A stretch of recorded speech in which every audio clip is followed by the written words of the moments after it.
أعوذ بالله السميع العليم من الشيطان الرجيم من همزه ونفخه ونفثه بسم الله الرحمن الرحيم يا أيها الذين آمنوا كتب عليكم الصيام كما كتب على الذين من قبلكم لعلكم تتقون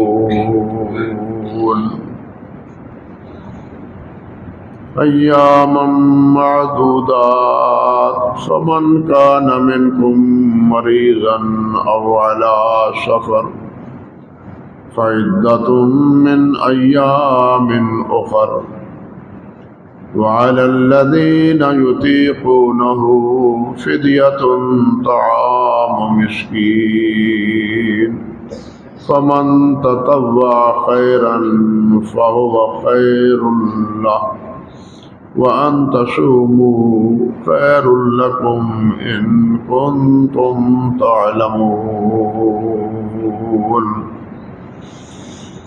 سبحان ربك رب العزة عما يصفون وسلام على المرسلين والحمد لله رب العالمين۔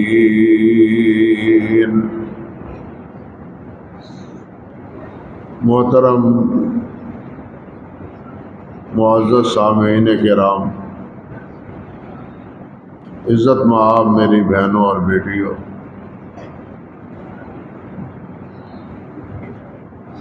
رمضان المبارک کا بابرکت مہینہ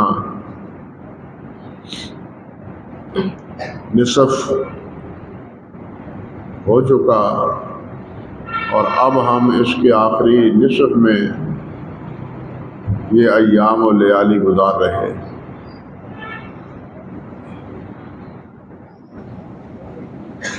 اللہ سبحانہ و تعالیٰ نے یہ روزے رمضان المبارک کے فرض کیے ہیں۔ کیوں فرض کیے؟ کیا مقصود ہے ان روزوں سے؟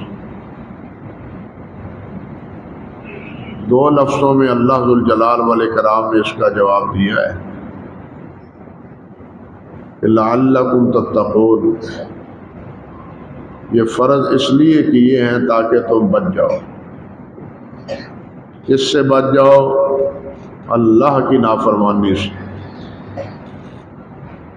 جو احکام اللہ سبحانہ و تعالیٰ نے دیے ہیں ان کا اہتمام کرو، ان کی بھی نافرمانی نہ کرو، اور جن باتوں سے تمہیں روکا ہے ان سے رک جاؤ، ان کی بھی نافرمانی نہ کرو۔ یہ ہے اصل تقوی، اور یہی تمام عبادات سے مطلوب اور مقصود ہے۔ اسی صورت کے ابتدا میں ہی اللہ سبحانہ و تعالیٰ نے یہ بات ارشاد فرمائی ہے، یا ایھا الناس اعبدوا ربکم الذی خلقکم من نفس خلقکم والذین من قبلکم لعلکم تتقون۔ اے ایمان والو، اللہ کی عبادت کرو، لوگوں اللہ کی عبادت کرو۔ یا ایھا الناس اعبدوا ربکم، جو تمہارا رب ہے، جو تمہارا خالق، جو تمہاری پرورش کرنے والا ہے، پروان چڑھانے والا ہے، تمہاری ضروریات کا کفیل ہے، اس کی عبادت کرو۔ وہ تمہارا ہی نہیں بلکہ تم سے پہلے تمہارے آباء و اجداد آدم علیہ السلام تک جتنے بھی ہیں، ہم سب کی پرورش کرنے والا وہی ہے، کوئی اور نہیں۔ اور یہ عبادت کا حکم کیوں ہے؟ وہاں بھی یہی لفظ بالکل فرمایا تھا، لعلکم تتقون، تاکہ تم بچ جاؤ۔ عبادت کرو گے، اللہ کی بندگی کرو گے اور اللہ کے ہو کے رہو گے تو تم گناہوں سے بچو گے، نافرمانیوں سے بچو گے۔ جب تم گناہوں سے بچو گے، نافرمانیوں سے بچو گے تو تم جہنم سے بھی بچ جاؤ گے۔ اصل مقصد تو جہنم سے بچنا ہے کہ اللہ جہنم سے بچا کے اللہ جنت الفردوس عطا فرما دے، اور اس کا یہی واحد ذریعہ ہے کہ انسان اللہ رب العزت کی اور اللہ رب العزت کے پیارے پیغمبر صلی اللہ علیہ وسلم کی نافرمانیوں سے بچ جائے۔ اسی لیے تو اللہ نے فرمایا وَمَن يُطِعِ اللَّهَ وَرَسُولَهُ فَقَدْ فَازَ فَوْزًا عَظِيمًا۔ کامیابی، بہت بڑی کامیابی اسی میں ہے کہ انسان اللہ اور اللہ کے رسول کی اطاعت کرے۔ اللہ اور اللہ کے رسول کی نافرمانی کر کے انسان فلاح اور فوز، کامیابی اور کامرانی حاصل نہیں کر سکتا۔ دنیا میں بھی یہ کامیابی حاصل نہیں ہوتی اور آخرت میں تو خسارہ ہی خسارہ ہے۔ اللہ اکبر کبیرہ۔ حضرت ابو ہریرہ رضی اللہ تعالی عنہ سے پوچھا گیا کہ جی یہ تقوی ہے کیا؟ کس کو کہتے ہیں تقوی؟ تو حضرت ابو ہریرہ رضی اللہ تعالی عنہ نے فرمایا هل اخذت طریقا ذا شوق، کبھی تمہارا ایسے راستے پر سے گزرنا ہوا ہے کہ جس کے ارد گرد کانٹے ہوتے ہیں، کانٹے بچھے ہوئے ہیں، یا پودے ایسے ہیں کہ جن کے ساتھ کانٹے لگے ہوئے ہیں؟ قال نعم، وہ کہنے لگا جی ہاں، ہر وقت ہموار راستہ تو نہیں ہوتا، پرخطر راستہ بھی ہوتا ہے۔ فرماتے ہیں فکیف صنعت، تو ایسی صورت میں تم کیا کرتے ہو؟ کانٹوں سے الجھتے ہو یا کانٹوں سے بچنے کی کوشش کرتے ہو؟ تو وہ کہتا ہے اذا رأیت الشوق عزلت عنہ، جب میں کانٹے دیکھتا ہوں تو میں ان سے ایک طرف ہو جاتا ہوں، بچ جاتا ہوں۔ وجاوزت ہوں، اور اس سے تجاوز کر جاتا ہوں، نظر انداز کر کے ایک طرف ہو کے گزر جاتا ہوں۔ اور قصرت عنہ، یا رک جاتا ہوں تاکہ میں ان کانٹوں میں نہ الجھوں، یہ میرے کپڑے نہ پھاڑ دیں، میرے جسم کو داغدار نہ کر دیں۔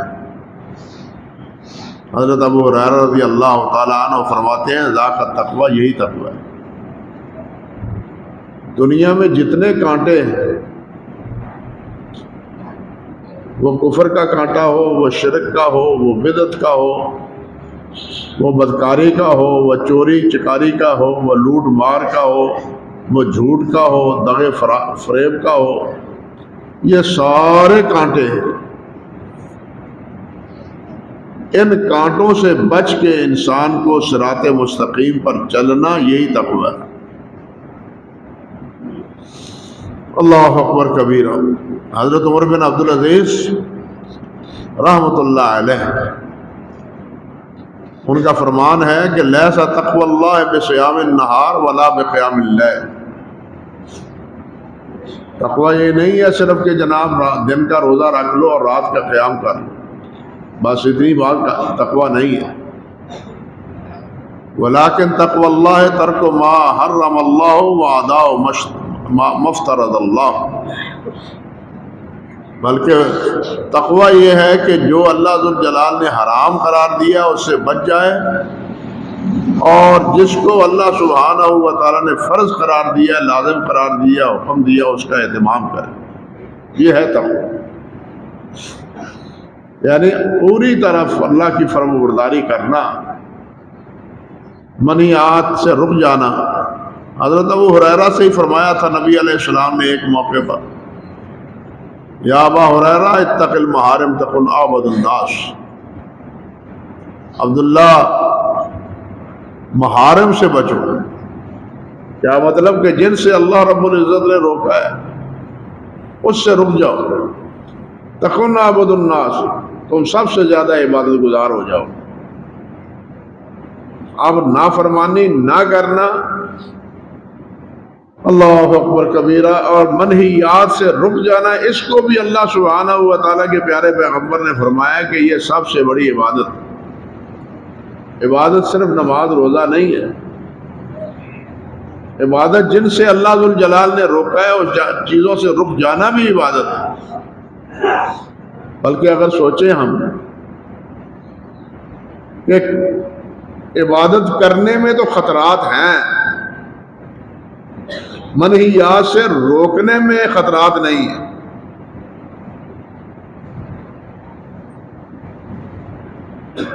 عبادات کے کرنے میں تو شرط ہے کہ وہ عین سنت کے مطابق،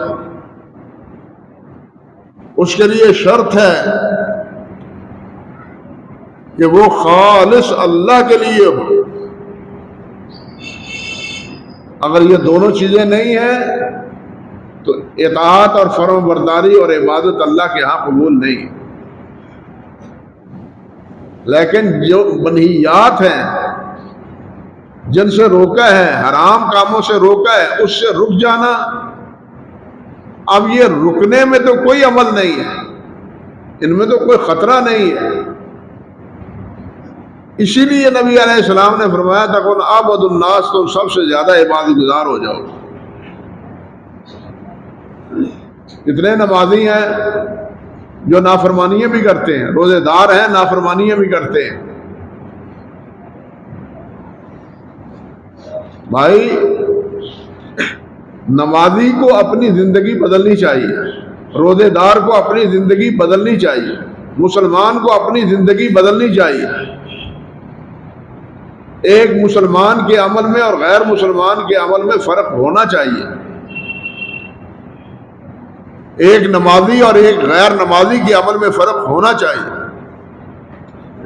اگر نماز نہ پڑھنے والا وہ کام کرتا ہے اور وہی کام نماز پڑھنے والا بھی کرتا ہے تو دونوں میں بتلائیے فرق کیا ہے؟ حالانکہ حکم تو یہ ہے کہ ان الصلاۃ تنہی عن الفحشاء والمنکر، نماز منکرات سے روکتی، گناہوں سے روکتی.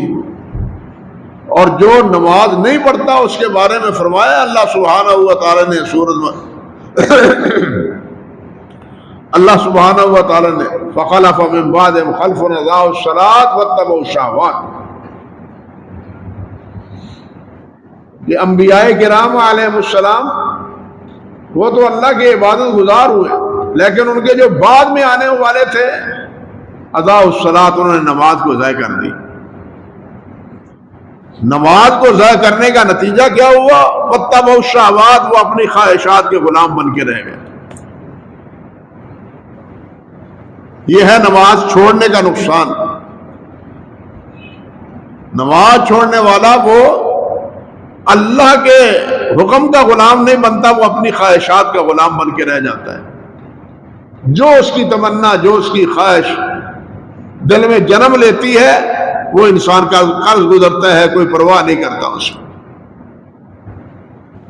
آپ دیکھیں حضرت شعیب علیہ السلام کی قوم نے حضرت شعیب علیہ السلام کو یہ طعنہ دیا تھا، یا شعیب اصلاتک تأمرک ان نترک ما یعبد آباؤنا ونفعل فی اموالنا ما نشاء. اے شعیب کیا تیری یہ نماز اس بات سے ہمیں روکتی ہے کہ ہم اپنے باپ دادا کے معبودوں کی عبادت نہ کریں؟ گویا نماز اور نمازی ان دونوں سے غیر اللہ کی عبادت کی توقع نہیں ہے. جو صحیح نمازی ہے، نماز انسان کو مشرک نہیں رہنے دیتی، بشرطے کہ وہ نماز پڑھے. پڑھنے والے تو بہت ہیں. ہمارے علماء کہتے ہیں کہ نماز وہ ہے جو نماز کو سمجھ کے پڑھا جائے.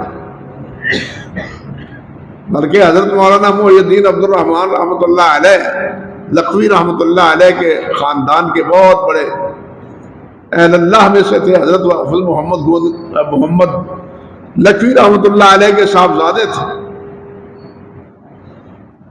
وہ بھی، اور حضرت مولانا امام عبد الجبار غزنوی رحمۃ اللہ علیہ اور ان کا تمام حلقہ ارادت، وہ کہتے تھے کہ نماز ترجمہ پڑھ کے سمجھ کے پڑھنی چاہیے، اس کا فائدہ ہے۔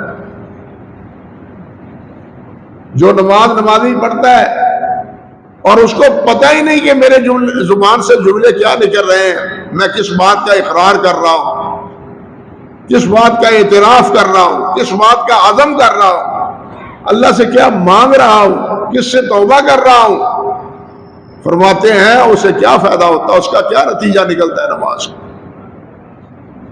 جب اسے یہ پتہ ہی نہیں ہے کہ میں اپنی زبان سے کس بات کا اقرار اور اعتراف کرتا ہوں، تو کیا اہتمام کرے گا؟ بلکہ امام محی الدین عبد الرحمن رحمۃ اللہ علیہ وہ تو اس مسئلے میں مبالغے پر تیار ہو جاتے تھے، کیا وہ مبالغہ کر لو کہ نماز اس وقت صحیح ہے جب نماز کا ترجمہ آتا ہو۔ ہمیں تو نماز کا ترجمہ نہیں آتا، آپ خود سوچ لیں کتنے پرسنٹ ساتھی ہیں جو نمازی ہیں لیکن نماز کا ترجمہ نہیں آتا۔ پھر نتیجہ کیا نکلتا ہے کہ ہم نمازی بھی ہیں اور ہم مشرک بھی ہیں، ہم نمازی بھی ہیں اور غیر اللہ کے سامنے جھکتے بھی ہیں، ہم نمازی بھی ہیں اور اللہ سے بھی پوچھتے ہیں، اللہ سے بھی عرض کرتے ہیں ایاک نعبد و ایاک نستعین، اور اللہ کے بندوں سے بھی یہی امیدیں وابستہ کیے ہوئے ہوتے ہیں۔ ہم اللہ کے سامنے کھڑے ہو کے کہتے ہیں سمع اللہ لمن حمدہ، اللہ نے سن لیا، لیکن نماز سے فارغ ہو کے کہتے ہیں اللہ تو ہماری سنتا نہیں ہے۔ بتلائیے یہ نفاق نہیں ہے تو اور کیا ہے؟ اس نماز نے تو موحد نہیں بنایا، نفاق منافق بنا دیا اس کو۔ اس لیے حضرت شعیب علیہ السلام کی قوم کہتی تھی یا شعیب صلاتک تامرک ان نترک ما یعبد آباؤنا، یہ تیری نماز ہمیں روکتی ہے کہ ہم اپنے معبودوں کی عبادت نہ کریں۔ نماز روکتی ہے، بشرطے کہ نماز سمجھ کے پڑھے، سوچے کہ میں نماز میں کیا پڑھ رہا ہوں۔ اور نفل فی اموالنا ما نشاء، اور کیا یہ تیری نماز ہمیں روکتی ہے کہ ہم اپنی مرضی سے کاروبار نہ کریں، اپنی مرضی سے تجارت نہ کریں؟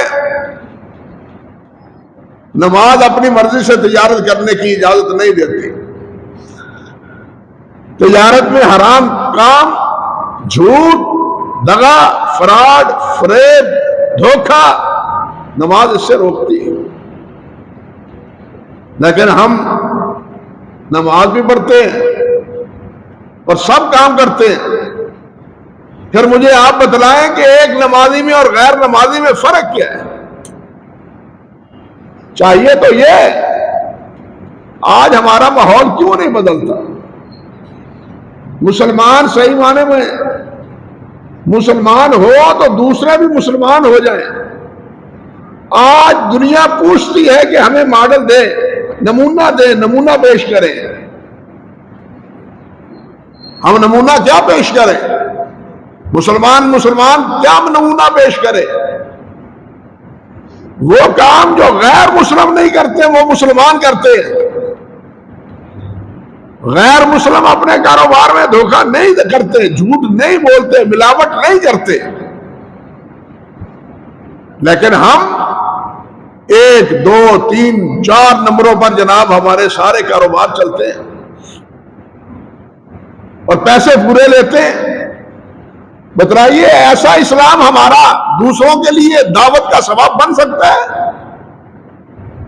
ایسی نماز ہماری دوسرے کے لیے دعوت کا سبب بن سکتی ہے؟ بالکل نہیں۔ لطف تو تب ہے جب آپ کا عقیدہ کھرا ہے، آپ کا عمل کھرا ہے، تو آپ کا کردار بھی کھرا ہونا چاہیے، آپ کا کے معمولات بھی کھرے اور صاف اور ستھرے ہونے چاہیے، پھر لطف ہے۔ نماز بھی پڑھتے رہے، روزے بھی رکھتے رہے، اور وہ سارے کام کرتے رہے جو بے نماز کرتے ہیں اور روزے دار نہیں ہے جو وہ کرتے ہیں، تو پھر کوئی فائدہ نہیں اس روزے کا۔ اسی لیے اللہ ذو الجلال نے فرمایا کہ یہ روزے تو اس لیے ہے تاکہ تم بچ جاؤ۔ کس سے بچو؟ نافرمانیوں سے بچ جاؤ۔ جن سے اللہ نے روکا ہے ان سے رک جاؤ، جن کے کرنے کا حکم دیا ہے اس کا اہتمام کرو، یہ ہے تقوی۔ اللہ اکبر کبیرہ۔ اللہ ذو الجلال والاکرام نے ایک جگہ ارشاد فرمایا، یا ایھا الذین آمنوا اتقوا اللہ حق تقاتہ ولا تموتن الا وانتم مسلمون۔ نبی علیہ الصلوۃ والسلام عموماً جب خطبہ ارشاد فرماتے تو جو آیات مبارکہ تلاوت کرتے ان میں ایک آیت یہ بھی ہوتی تھی، یا ایھا الذین آمنوا اتقوا اللہ، ایمان والو اللہ سے ڈرو، حق تقاتہ، جس طرح اللہ سے ڈرنے کا حق۔ اللہ اکبر کبیرہ، جس طرح کہ اللہ سے ڈرنے کا حق ہے۔ وَلَا تَمُوتُنَّ إِلَّا وَأَنْتُمْ مُسْلِمُونَ، اور تمہارے اوپر موت آئے تو اس حالت میں موت آئے کہ تم مسلمان ہو، فرما بردار ہو، تابعدار ہو، اطاعت گزار ہو۔ یہ ہے حق تقاتہ۔ حضرت عبداللہ بن مسعود فرماتے ہیں رضی اللہ تعالی عنہ، مستدرک حاکم میں ان کا صحیح قول منقول ہے، فرماتے ہیں حق تقاتہ ہی کا مطلب یہ ہے کہ اللہ سبحانہ و تعالی کی ان یطاع فلا یعصی، اللہ کی اطاعت کی جائے، اللہ کی نافرمانی نہ کی جائے۔ فرماتے ہیں اللہ کو یاد رکھا جائے، اللہ کو بلایا نہ جائے، ہم اللہ کو یاد کیا جائے۔ اور تیسری چیز فرماتے ہیں کہ اللہ ذو الجلال کا شکر کرتے رہنا چاہیے، نہ شکری نہیں کرنی چاہیے۔ یہ ہے حق تقاتہ۔ دیکھیے انسان سے بھی ڈرتا ہے، انسان سے خوف کھاتا ہے، اس کے کچھ اسباب ہیں، کچھ ذرائع ہیں، کوئی وجوہ ہے۔ کبھی تو وہ اس لیے سوچتا ہے اللہ اکبر کہ یہ مجھے دیکھ رہا ہے، یہ صاحب اختیار ہے، یا یہ بڑا ہے، باپ ہے، بڑا بھائی ہے، یہ مجھے دیکھ رہا ہے، اور ایسی حالت میں وہ نافرمانی سے گریز کرتا ہے، بچنے کی کوشش کرتا ہے۔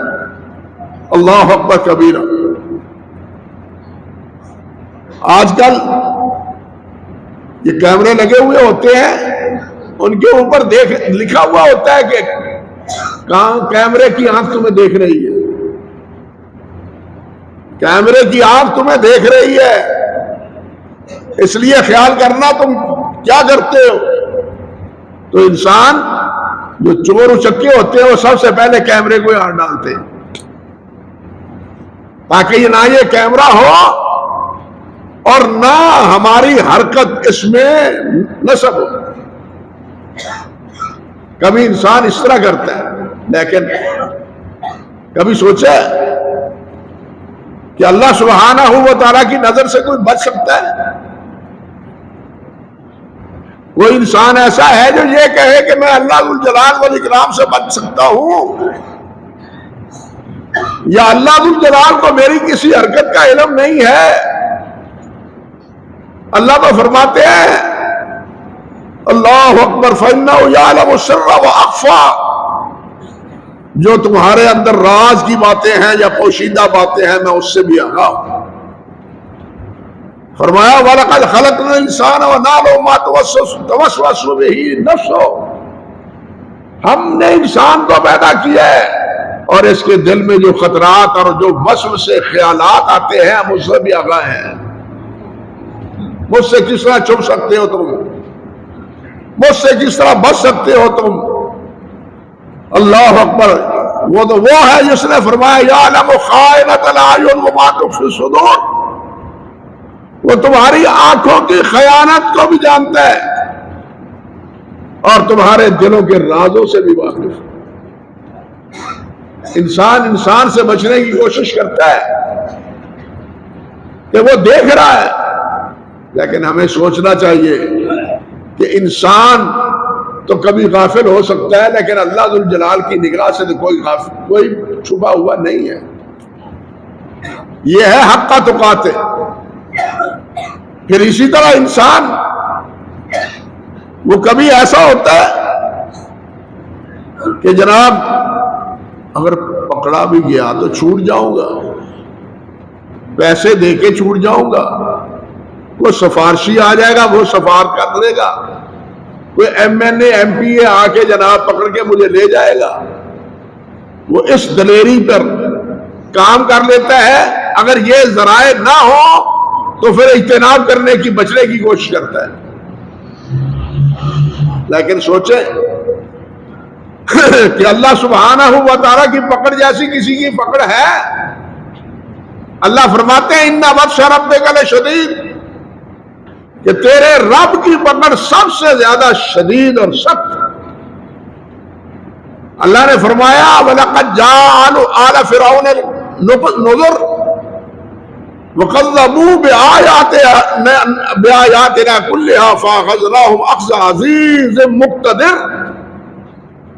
فرعون نے میری ساری آیات کا انکار کیا، پھر میں نے اس کو پکڑا عزیز مقتدر، جو غالب ہے اور پوری طرح اقتدار رکھنے والا ہے۔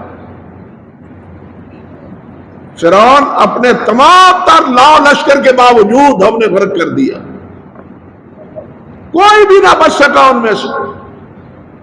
جو یہ کہتا تھا انا ربکم الاعلی، جو یہ کہتا تھا ھذا الانہار تجری من تحتی، یہ میرے حکم سے چلتی ہیں، اللہ سبحانہ و تعالیٰ نے اسی میں ان کو غرق کر کے رکھ دیا۔ اللہ کی پکڑ سے کوئی بچنے والا نہیں ہے، چھڑانے والا کوئی نہیں ہے۔ من ذا الذی یشفع عندہ الا باذنہ، اللہ کے سامنے تو کوئی سفارش کرے گا ہی نہیں جب تک اللہ اجازت نہیں دے گا۔ اس لیے وہاں سفارشی کی بات بھی نہیں ہے، اور یہ بھی نہیں کہ اللہ کی پکڑ سے انسان کوئی بچ سکے۔ اسی طرح انسان سے کسی وقت اس کے سامنے نالائکی سے بچتا ہے، جس وقت وہ اس کا احسان مند ہوتا ہے، جس وقت وہ اس کا احسان مند ہوتا ہے، وہ اس کی کفالت کرتا ہے، تعاون کرتا ہے۔ انسان حیا کھاتا ہے، ڈرتا ہے کہ میں یار احسان فراموش نہ بنوں، نافرمانی اس کی نہ کروں۔ یہ کبھی انسان کے ساتھ اس دائرے میں انسان کے سامنے غلطی نہیں کرتا، گناہ نہیں کرتا۔ لیکن آپ سوچیں ذرا، یہ تو ایک انسان ہے، انسان کے انسان پر احسانات تو ایک طرف، سوچے ذرا رب العالمین کے احسانات انسان پر کس قدر ہے۔ انسان کے انسان پر احسانات ہو تو وہ کہتا ہے کہ میں نمک حرام نہیں بننا چاہتا، میں احسان فراموش نہیں بننا چاہتا، لیکن یہ نہیں سوچتا کہ میرے اوپر مالک الملک کے کتنے احسانات ہیں۔ اللہ ذو الجلال نے فرمایا هو الذی انشأکم وجعل لکم السمع والابصار والافئدہ قلیلا ما تشکرون۔ اللہ اکبر کبیرا۔ اللہ وہ ہے جس نے تمہیں پیدا کیا اور تمہیں آنکھیں دی، تمہیں کان دیے اور تمہیں دل دیا، کس لیے؟ لعلکم تشکرون، تاکہ تم، وقلیل ما تشکرون، لیکن بہت کم ہے تم میں سے جو شکر گزار ہے۔ اور یہ بھی اللہ ذو الجلال والاکرام نے فرمایا واللہ اخرجکم من بطون امہاتکم لا تعلمون شیئا وجعل لکم السمع والابصار والافئدہ لعلکم تشکرون، لعلکم تشکرون۔ فرمایا کہ اللہ ذو الجلال نے تمہیں پیدا کیا شکم مادر سے، شکم مادر سے تمہیں پیدا کیا، اور پھر پیدا کیا تو لا تعلمون شیئا، تم کچھ نہیں جانتے تھے، اوں آئیں اوں آ، بس یہی بولتا تھا انسان، اس کو اپنے نفع نقصان کا کوئی شعور نہ تھا۔ لیکن وَجَعَلَ لَكُمُ السَّمْعَ وَالْأَبْصَارَ وَالْأَفْئِدَةَ، اللہ نے کان دیے، اللہ نے آنکھیں دی، یہ حواس عطا فرمائے جن کے ذریعے ان کو علم حاصل ہونے لگا، والافئدہ دل دیا جس کی وجہ سے اس کی زندگی کا بقا ہے، فرمایا لعلکم تشکرون تاکہ تم شکر کرو۔ یہی فرمایا وَإِن تَعُدُّوا نِعْمَتَ اللَّهِ لَا تُحْصُوهَا، اللہ کی نعمتوں کو تو تم شمار ہی نہیں کر سکتے، تمہارے اوپر اللہ ذوالجلال کی نعمتیں اتنی ہیں، اور بہت سی نعمتیں ایسی ہیں جن کا ہمیں یقین جانیے شعور تک نہیں۔ کتنی بڑی وہ نعمت! ایک ساتھی نے بتلایا اللہ اکبر کبیرہ، میں کھانا کھاتا ہوں، روٹی کھاتا ہوں، لیکن گلے سے نیچے روٹی نکل نہیں سکتا، چباتا ہوں، دانت ہیں، منہ ہے، سب کچھ کرتا ہوں، لیکن منہ میں یہ جو لعاب بنتا ہے جس سے ایک لقمہ نرم ہو کے گلے سے نیچے اتر آتا ہے، میرے منہ میں یہ لعاب نہیں بنتا، پانی کے گھونٹ سے میں پانی لقمہ نیچے اتارتا ہوں پیٹ میں۔ بتلائیے کتنے لقمے کھاتے ہیں ہم اور آرام سے پیٹ میں اتار لیتے ہیں کھانے کو؟ کبھی احساس ہوا ہے کہ یہ کتنا بڑا انعام ہے اللہ ذوالجلال والاکرام کا؟ یہ اللہ نے آنکھیں دی ہیں، یہ کتنا بڑا احسان ہے۔ حدیث میں آتا ہے کہ قیامت کے دن اللہ ذوالجلال انسان سے کہے گا جاؤ میں نے تمہیں اپنی رحمت سے معاف کیا۔ وہ کہے گا یا اللہ 500 سال میری عمر تھی، شعوری زندگی میں نے تیری اطاعت اور فرمانبرداری میں گزاری ہے، تو میری زندگی کی فرمانبرداری کا یہی صلہ ہے کہ آپ اپنی رحمت سے مجھے معاف کرتے ہیں۔ اللہ فرمائے گا کہ تمہیں اپنے 500 سال کی عبادت کا بڑا ناز ہے، بڑا اعتماد ہے، بڑا حوصلہ ہے۔ فرشتے سے کہیں گے اللہ تعالیٰ اس کی ایک آنکھ نکالو نا، اور ایک آنکھ 500 سال کی عبادت دوسرے پلڑے میں رکھ کے دونوں کا وزن کرو۔ آپ نے فرمایا ایک آنکھ کا وزن بھاری ہو جائے گا اور 500 سال کی عبادت کا پلڑا اوپر اٹھ جائے گا۔ یہ کتنی بڑی نعمت ہے، ہمیں احساس نہیں ہے۔ یہ آنکھ کا ہونا اپنی جگہ، پھر اس آنکھ میں یہ پانی کا چلنا یہ اپنی جگہ ہے۔ اگر یہ تراوٹ نہ ہو آنکھوں میں تو انسان آنکھ جھپک نہ سکے، آنکھ دیکھ نہ سکے۔ ایک ایک چیز میں کئی نعمتیں پوشیدہ ہے اللہ سبحانہ و تعالیٰ کی، جن کا ہمیں شعور تک نہیں ہوتا۔ یہ آنکھیں ہیں، یہ اعضاء ہیں، اسی لیے تو آپ نے فرمایا 365 جوڑ ہیں، ہر جوڑ پر اللہ سبحانہ و تعالیٰ کا شکر لازم ہے، اور ہم اللہ کا کتنا شکر کرتے ہیں۔ اللہ اکبر کبیرہ۔ ہم لوگوں کے سامنے جو ولی النعمہ ہوتا ہے اس کے سامنے نالائکی نہیں کرتے، لیکن اللہ تو سارے نعمتوں سے بڑا نعمتیں دینے والا ہے، سب سے زیادہ نعمتیں اس کی ہیں، اور اتنی ہے کہ ان کا شمار قطار نہیں ہے۔ ان تعدوا نعمت اللہ لا تحصوها، اس لیے یہ ہے یا ایھا الذین آمنوا اتقوا اللہ حق تقاتہ، اللہ سے اس طرح ڈرو جس طرح اللہ سے ڈرنے کا حق ہے۔ اللہ اکبر کبیرہ۔ ہاں انسان، میں نے سمجھایا ہے کہ انسان سے بعض وجوہ کی وجہ سے ڈرتا ہے، لیکن وہ ڈرتا ناقص ہے۔ اللہ ذوالجلال والاکرام کے ساتھ ڈرنا، اس کی پوزیشن بالکل اس سے جدا اور اس سے مختلف۔ اللہ اکبر کبیرہ۔ حدیث میں آتا ہے بالکل اسی اسلوب میں، استحیوا من اللہ حق الحیاء، جامع ترمذی وغیرہ کی روایت، استحیوا من اللہ حق الحیاء، اور لوگوں اللہ سے حیا کرو جس طرح کہ اللہ سے حیا کرنے کا حق، جس طرح فرمایا نا یا ایھا الذین آمنوا اتقوا اللہ حق تقاتہ، اسی طرح فرمایا استحیوا من اللہ حق الحیاء۔ صحابہ کرام نے عرض کیا حضور ہم کرتے ہیں حیا، اللہ ذوالجلال سے حیا آتی ہے ہمیں، ہم بالکل برہنہ نہیں ہوتے، ننگے نہیں ہوتے، لباس پہنتے ہیں، نافرمانی میں حیا کرتے ہیں، مگر نبی علیہ الصلوۃ والسلام نے فرمایا وَلَكِنَّ اسْتِحْيَاءَ مِنَ اللَّهِ حَقَّ الْحَيَاءِ، اللہ سے ڈرنے کا حیا کا حق یہ ہے ان تحفظ الرأس وما وعى، جو تیرے دماغ میں ہے اس میں جو خیالات آتے ہیں، تصورات آتے ہیں، ان کو بچاؤ، ان کی حفاظت کرو، دماغ میں غلط تصورات نہیں آنے چاہیے، نافرمانی کے خیالات نہیں آنے چاہیے، شیطان شرک و کفر کی باتیں دماغ میں نہیں آنی چاہیے، دماغ کو بچاؤ اپنے آپ کو۔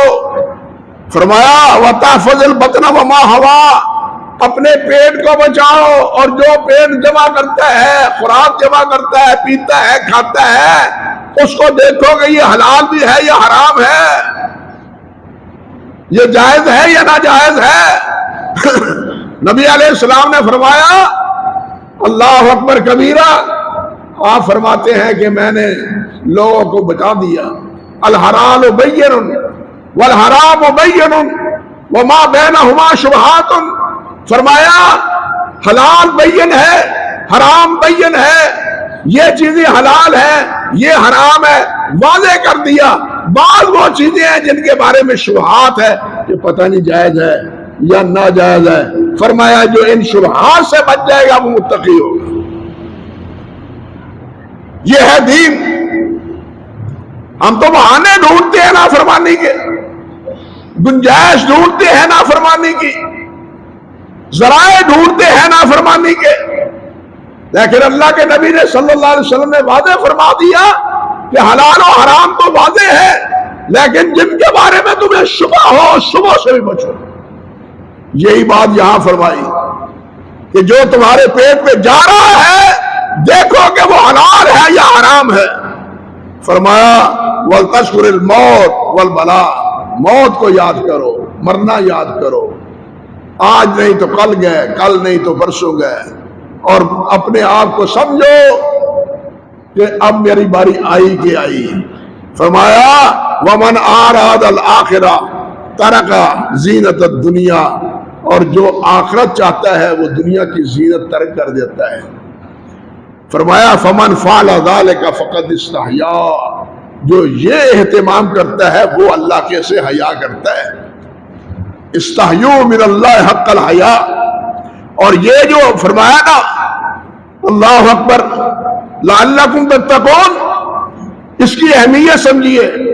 اللہ فرماتے ہیں وَلَقَدْ وَصَّيْنَا الَّذِينَ أُوتُوا الْكِتَابَ مِنْ قَبْلِكُمْ وَإِيَّاكُمْ أَنِ اتَّقُوا اللَّهَ، ہم نے تم سے پہلے جتنے لوگ ہوئے، جتنی امتیں ہوئی ہیں، ان سب کو یہ وصیت کی ہے، اور اے میرے نبی محمد صلی اللہ علیہ وسلم کی امت میں تمہیں بھی وصیت کرتا ہوں۔ وَلَقَدْ وَصَّيْنَا الَّذِينَ أُوتُوا الْكِتَابَ مِنْ قَبْلِكُمْ وَإِيَّاكُمْ، اور تم کو بھی کیا اتقوا اللہ، کہ اللہ سے ڈرو، اللہ سے ڈرو۔ یعنی یہ وصیت ایسی ہے، یہ وصیت اللہ تعالیٰ کی طرف سے ایسی ہے جو پہلوں کے لیے بھی ہے اور سب دنیا انسانوں کے لیے۔ اللہ ذو الجلال نے یہ جو فرمایا الا ان اولیاء اللہ لا خوف علیہم ولا هم یحزنون الذین آمنوا وکانوا یتقون، ہم تو پتہ نہیں ولی کس کو سمجھتے۔ اللہ نے فرمایا ولی جو ہے، اولیاء جو ہے، لا خوف علیہم ولا هم یحزنون، ان پر اللہ قیامت کے دن کوئی خوف نہیں ہوگا، امن میں ہوں گے۔ اللہ ہمیں نصیب فرمائے۔ فرمایا وہ ہے کون؟ الذین آمنوا، پہلی شرط یہ ہے کہ وہ ایمان والے ہیں، ایمان کے بغیر کوئی ولی نہیں ہو سکتا، وہ ہندو ہو، وہ سکھ ہو، وہ عیسائی ہو، وہ یہودی ہو، وہ کوئی بھی ہو، ایمان کے بغیر، ایمان کیا ہے؟ لا الہ الا اللہ محمد رسول اللہ، یہ بنیاد ہے ایمان۔ اس کے بغیر اللہ کا کوئی ولی نہیں ہو سکتا۔ اور دوسری بات وَكَانُوا يَتَّقُونَ، اور وہ اللہ سے ڈرتے تھے نافرمانی سے۔ ہمارے ولی ایسے ہیں جو نماز ہی نہیں پڑھتے، وہ ہیں جو روزہ ہی نہیں رکھتے، وہ ہیں جو ننگے رہتے ہیں، وہ ہیں جو نہاتے بھی نہیں ہیں، جن کو پاکی پلیتی کا بھی شعور نہیں ہے، ہم اسے ولی سمجھتے ہیں۔ اور اللہ والو، اللہ کا کلام بھی تو سمجھو۔ اللہ کیا کہتا ہے کہ میرا کون ہے؟ میرا کون ہے؟ اللہ خود فرماتا ہے میرا یہ ہے، لیکن ہم جس کو اللہ کا کہتے ہیں یہ نہیں، اللہ یہ تیرا ہے۔ ہمیں سوچنا چاہیے سنجیدگی سے۔ اللہ فرماتے ہیں میرا یہ ہے، میرے جو میرا ہے ان کے اوصاف یہ ہے۔ اللہ اکبر۔ لیکن جو ہم سمجھ بیٹھے ہیں وہ اللہ ذو الجلال کے فیصلے کے بالکل برعکس۔ اس سے آپ سمجھ سکتے ہیں کہ اللہ ذو الجلال کے ہاں یہ تقوی کا حکم، نافرمانی سے بچنے کا حکم، اطاعت گزاری یا اہتمام کا حکم، اس کی اہمیت اللہ ذو الجلال کے ہاں کیا ہے۔ باقی بات اللہ تعالیٰ نے چاہا تو انشاءاللہ آئندہ خطبہ عرض کروں گا۔ اقول قولی ھذا استغفر اللہ لی ولکم ولسائر المسلمین۔